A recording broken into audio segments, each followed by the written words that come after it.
What's going on, everybody? Welcome to the first ever interview of the Refresh in the Feed podcast. I have my good friend, my Kuji, Vincent Attisano. Thank you Well, for coming, Vice. Really appreciate it. Vince, I know you from everywhere. You're my bro, my Kuji, but most people know you from TikTok. yeah. Um, you got just upwards of 7,000 followers on TikTok. But I want to hear more about yourself. I want to hear. I know, but let everybody else know. You're originally born in Italy. Yes, I am. Where exactly, and when did you come to Canada? So I came from Calabria, from a little town called Siderno. So from those ones that don't know where Calabria is, imagine the boot of Italy right in the top part. I was just I used to live 5 minutes walking from the beach, and nothing. Like I came 8 years ago, was a big change coming to Canada. Not gonna lie. Yeah, I believe it. Fuck, I believe it. It you came exactly 8 years ago, right? Yes, I came 8 years ago. I first came for a couple of weeks to see how we like it, how we don't like it, and then we permanently came here with my whole family. So came here, me, my mom, my dad, and my brother. So what were you in high school when you first came, or you came in later? So I actually came around grade nine, something like that. Yeah, just to start high school, Yeah, right? I did like high school here. But Uh, thing yeah, is different. Elementary school is different in Italy, no? it is. There's elementary school, which is grade 1 to 5, and then you go into middle school, something to middle school, which is grade 6, grade 7, grade 8. Oh, Uh, okay. yeah, no, that's where things start getting serious, and then grade 9, like you consider an adult. When here it's kind of all together. So when you're in grade 8, you still consider like a little kid here, Yeah, I felt, right? Wait, so it's a little bit different. The school system is different. Like when you're in Italy and you're in grade 8, you don't see little kids running around. You just see grade 6, grade 7, grade 8. So it's kind of a little bit more mature yeah. environment, I'll say, So right? you think that's beneficial for the system? It prepares you more for high school. Or you think it's more better to stay a little younger and you're still with No, the I have to kids? understand because I feel like school kind of prepares you sometimes to be a man, to take your responsibilities. Something that here I don't see that much. A quick example is like when you hit 18. I figured that here when you hit 18, you're still in high school, and you still treat to be a kid. You still have to go Yeah, ask to be called to the bathroom when you can literally go drive and get killed. Let's say, right? yeah, exactly. It's something more dangerous to go drive and like, but you still have to ask to go to the washroom. When in Italy, it's a little bit more different.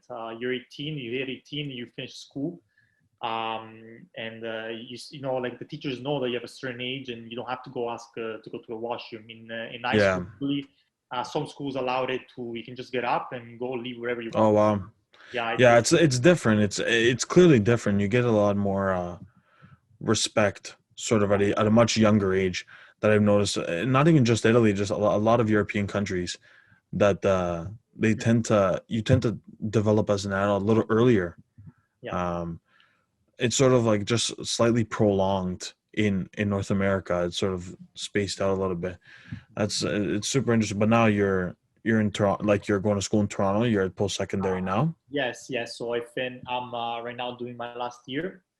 I'm doing a York Glendon campus. It's a French campus. It's I'm really good. happy to be there. I didn't really want to go into the huge York that everyone knows. Yeah, It's this little school that nobody knows about. It's on the Brattle path. It's something nice to have because it's a little bit smaller a little environment. different. It's not too much fucking clutter. It's Yeah, there's nothing of that. you got Like yeah, it's more of a small community. You know everyone there. Everyone knows you. You meet yeah, the yeah, yeah. people's classes are not of 100, 150 people. It's That's probably good. like 20, 30. You know. How you been doing with Zoom like Zoom calls for lectures and stuff like that? I know everybody has their own different opinion of whether they like it or not, or helps them learn, helps them doesn't learn. What do you think of now My going take fully on online? yeah, my take on is I never really had lectures in my program. I had some lectures into my elective classes, but I actually like it for the reason that I can work full time while I do this. Yeah, So that's my reason too. yeah, I don't actually have to go in at a certain time, be there.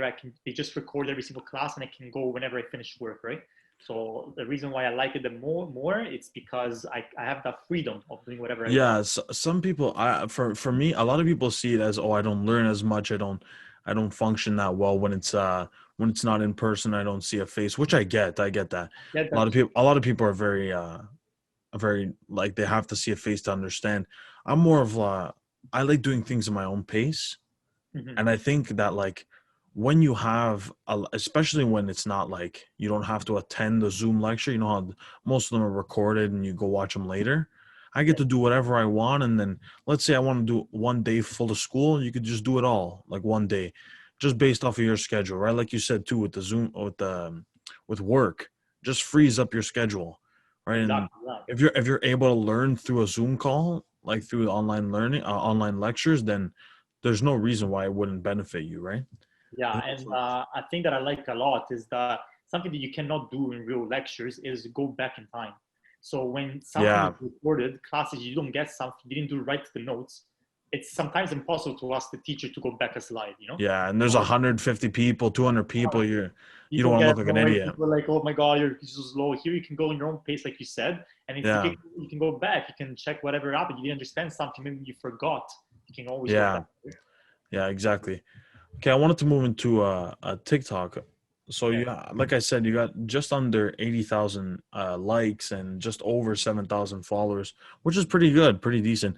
It's kind of discouraging though. There's like you see like the big names and it's like millions on millions, and it's like holy fuck, bro.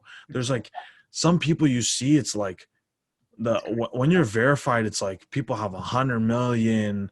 Like Charlie D'Amelio's got 100 million. She's like the top of the top, but people got like millions, consistently millions of likes. Like, and it's like holy. There's a lot of people. If you think about it, there's a lot of people using this app, Yes, right? they are. Yeah, Uh, it's really easy to be an influencer on it. Like yeah, everyone in your world sees you on it, right? exactly. I don't know if you were you a big fan of Vine when it first came out. I was. I actually, when it Yeah. first came from Italy, nobody in Italy knew what Vine was. And as soon as I came here to Canada 8 years ago, Vine was like booming. Everyone was watching Vine. I was started learning what Vine was. So I feel like TikTok is it's a reincarnation of Vine. Yeah, bro, it needed to happen. Yeah, was Vine huge. was the OG, and it blew up, right? It blew up, and now like TikTok, they did it great, and they figured out the proper algorithm, everything, and now they're blowing up, right? It was just a matter of time. One of my favorite one of your TikToks was the obviously one of your more popular ones, but when your mom fucking when she passed out, bro, She on the fucking tattoos, fell to bro. the ground. That was a good one, man. That was a good one. I can't imagine. Lots of people actually thought it was fake, but No, I believe that, bro. I believe I it. never liked to do fake stuff. I always wanted to get the real reaction. I got one of my dad too, but it wasn't as funny. It was just like my dad just looked. He's like, "You're stupid. Like, why'd you do it?" Yeah. And he left when my mom went off, so I had to Yeah, post that. but everybody relates to that, right? Like I can't imagine bringing a tattoo home without some sort of like Of a heart warning. attack, or a fake death, you know what I mean? Like I start freaking out, you know what I mean? It's funny to watch because she sort of breaks down, but aside from that one, there's a lot of other like super relatable ones. I think that's why a lot of the Italian community can really resonate with most of the stuff. It's crazy to see that, like, when you first, that's what I want to ask you, when you first got here, did you realize that there was going to be this many Italians or people such as yourself that like have the same interests and stuff like that when you first got here? Or were you like, oh, all these Canadians, and I'm not going to know anybody, I'm not going to have any friends, you know what I mean? I thought it was going to be a different world, to be honest, because when you move to another country, you think that it's always, let's say you move to Germany, you always think it's going to be German people, and you're going to think I'm going to Yeah. adapt to what they do, adapt to what they say. Coming to Canada was a big realization that there's actually a little Italy here, which everyone might not know, but it's called Woodbridge. Uh, Yeah. so everyone is Italian. That's where I stay, to be honest. And when I go around, actually now the last 3 4 years, so many Italians came from Italy to here and moved here permanently. And it's something that I love, to be honest, because I feel like at home. I feel like I never left. Yeah. So I really like that. I really I feel like at home. and I would never expect it, to be honest. Never. Yeah, it's good though. It's good that you can see it. Mhm. It makes you realize like there's more than just my country, right? Like I bet if I went, like if as a Canadian, if I went to a different country and I found that little Canada of let's say Australia, for example, right? Yes, yes, I'd be more surprised than anything, right? exactly. It's like, Yeah, holy fuck, look at all these people. They're saying A and all that, all the stereotypes, whatever. But yeah, I was gonna say like yeah.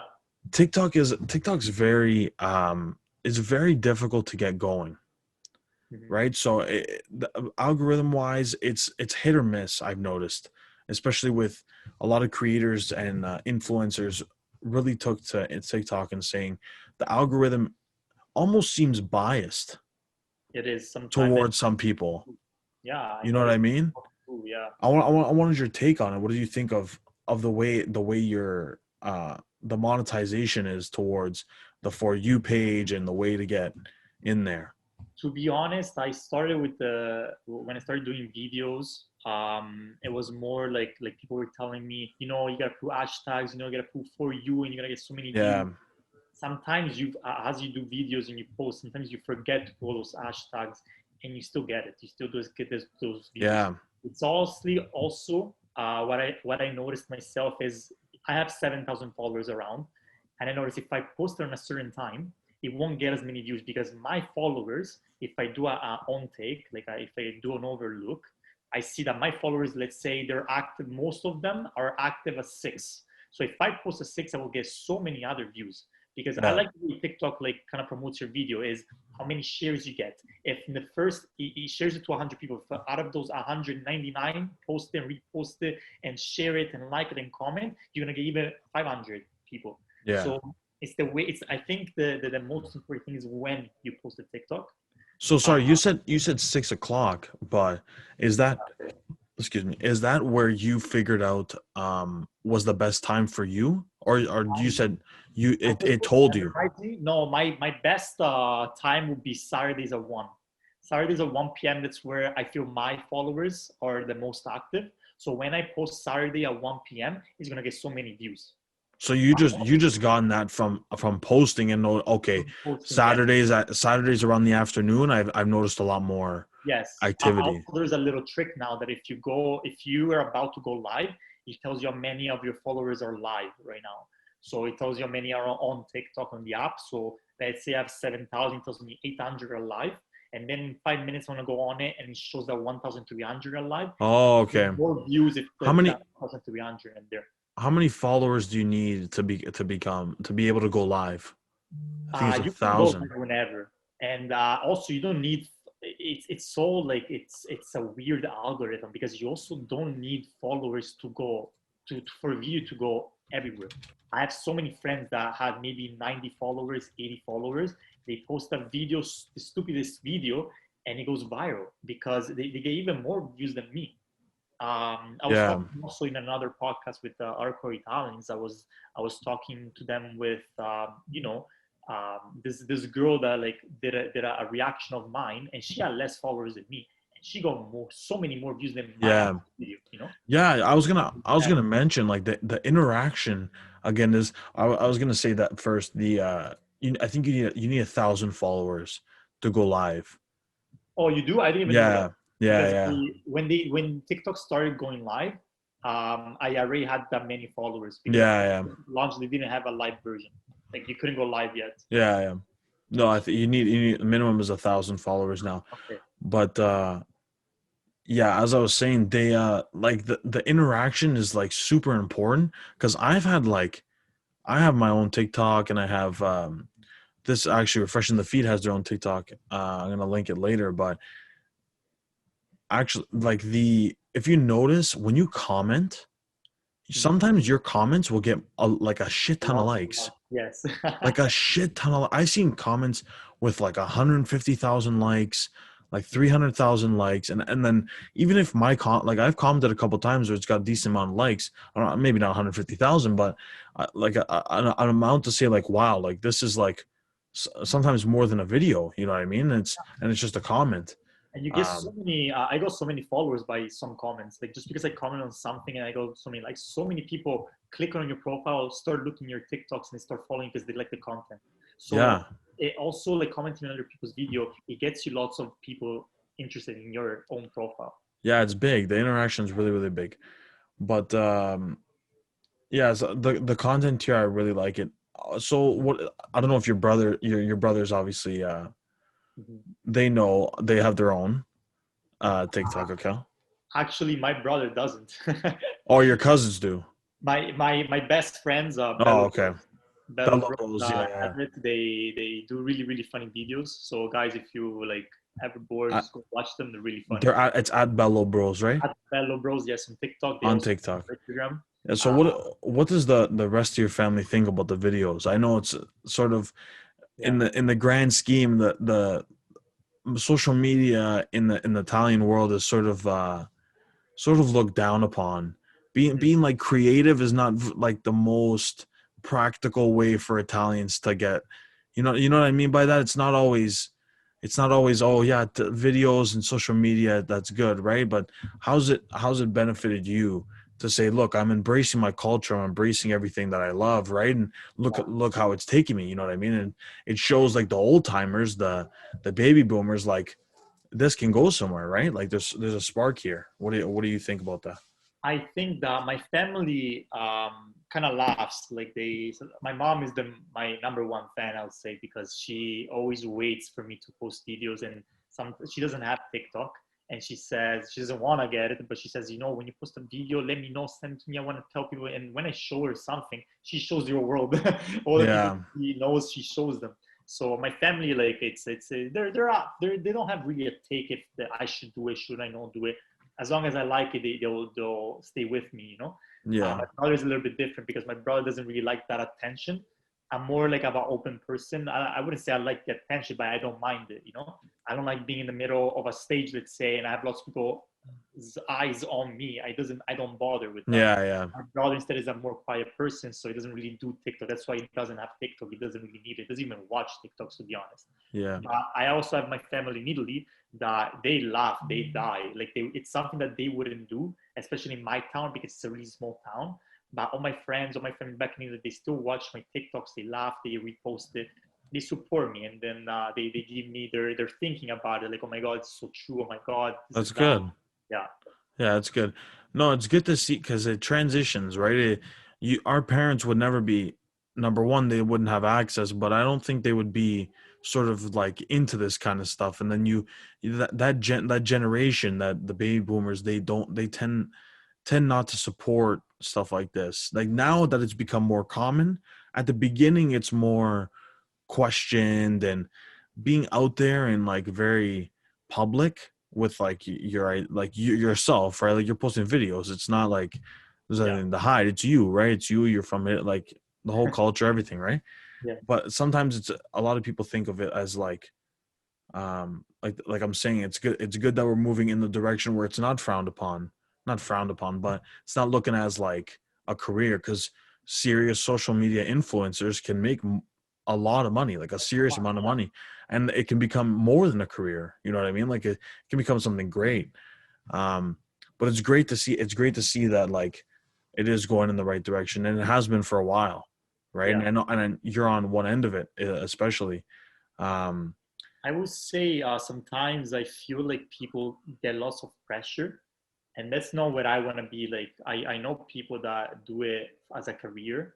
They do it, I have to post this many TikToks in a week. Like I gotta do it. Then sometimes they run out of ideas I to did. post. Yeah, and it's sort of just like improv at that point. For Yeah, and at that point, you're not having fun making TikToks anymore. You're doing more for money or for that. I never want to become like that. No matter how many followers I'm gonna get. Let's say I post a video, I'm gonna get millions of followers by tomorrow. I will never want to be that person that like oh, I gotta make money. I hope this company sponsors me. Yeah, it's nice to have it, but at the end of the day, my objective is to show people where I come from, show people what the Italian culture is about, and I like promoting that. And it's a different thing. That's why I think it's